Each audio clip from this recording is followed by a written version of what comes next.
Mungkin beliau nanya ini. Iya. Yang mana yang Pak benar? Jaya ini nanya Tidak ada yang benar. versi Kristen, versi Bible. Versi Bible yang benar yang mana? Iya. Dilempari batu, terus mayatnya, sekali lagi, dilempari batu sampai mati, mayatnya digantung di atas pohon. Sanhedrin 43A, nomor 20. Jadi bukan disalib ya? Bukan. Yang disalib adalah orang yang diserupakan. Ini Ustadz Kainama ini sangat lucu ya. Ipung Atria ini tadi menyuruh Ustadz Kainama ini menjelaskan menurut versi Bible itu Yesus itu apakah disalib atau bagaimana seperti itu. Nah, dia malah mengutip kitab Sanhedrin gitu ya. Dia dilempari batu segala macam. Nah, tidak ada kitab Sanhedrin dalam Alkitab. Sanhedrin itu adalah sebuah badan pengadilan dan legislatif Yahudi yang ada pada zaman Yesus. Nah, Sanhedrin terdiri dari 71 anggota termasuk imam besar, ahli Taurat dan tua-tua ya. Nah, meskipun Sanhedrin tidak memiliki kitab sendiri dalam Alkitab, Sanhedrin sering disebut dalam Perjanjian Baru. Dalam beberapa contoh, Sanhedrin digambarkan sebagai badan yang mengadili Yesus. Nah, itu ada dalam Matius 26, Markus 14, Lukas 22, nah Yohanes 18 ya. Nah, yang berikutnya menentang para rasul. Nah, itu ada dalam Kisah Para Rasul 4 dan sebagainya. Nah, membahas masalah-masalah teologis. Nah, itu ada dalam Kisah Rasul 15. Nah, dan seterusnya ya.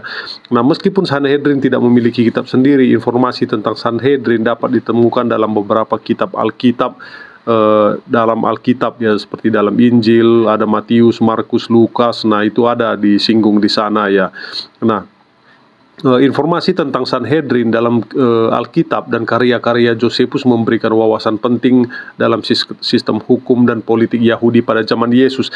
Tetapi di sana, di dalam Alkitab ataupun Injil, tidak ada Yesus itu dilempari batu dan dia digantung di pohon seperti itu. Nah, ini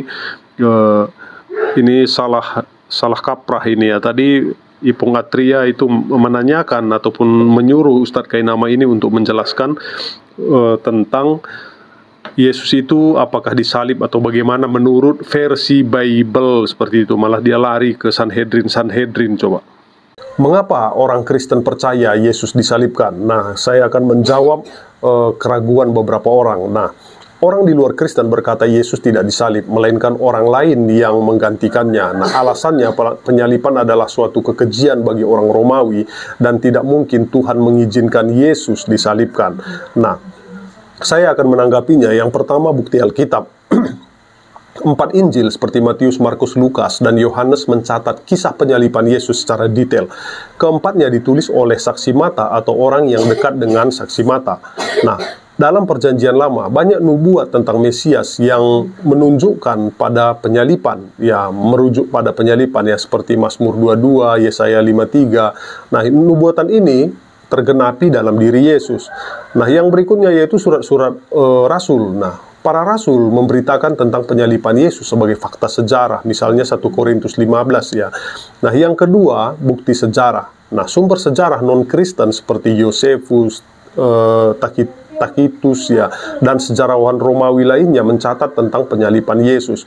Nah, belum lagi bukti arkeologi, penemuan arkeologi seperti tulang tumit Caipas dan gulungan Laut Mati mendukung kisah penyaliban Yesus. Nah, yang ketiga, menjawab keraguan ya, kekejian penyaliban. Bagi orang Romawi, penyaliban adalah hukuman kejam dan tercela. Namun bagi orang Kristen, penyaliban Yesus memiliki makna yang lebih dalam, pengorbanan diri untuk menembus dosa manusia. Nah, kehendak Tuhan. Nah, Alkitab mengajarkan bahwa Yesus menyerahkan dirinya untuk disalibkan dengan rela. Nah, Yohanes 10 ya. Penyaliban bukan kehendak orang Romawi semata, melainkan bagian dari rencana keselamatan Allah. Jadi berdasarkan bukti Alkitab, sejarah, nah, orang Kristen percaya bahwa Yesus benar-benar disalibkan. Penyaliban Yesus bukan hanya peristiwa sejarah, tetapi juga memiliki makna teologis yang mendalam. Kasih Allah yang rela berkorban untuk menebus dosa manusia.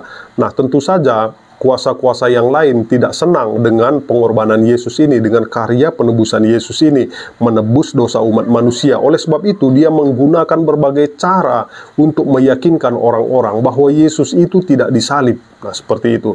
Nah, jangan sampai kita orang Kristen terpengaruh dengan pengaruh-pengaruh yang tidak benar seperti itu. Nah, Tuhan mati, Tuhan menjelma menjadi daging, dia itu berkorban untuk menebus dosa saya dan dosa saudara.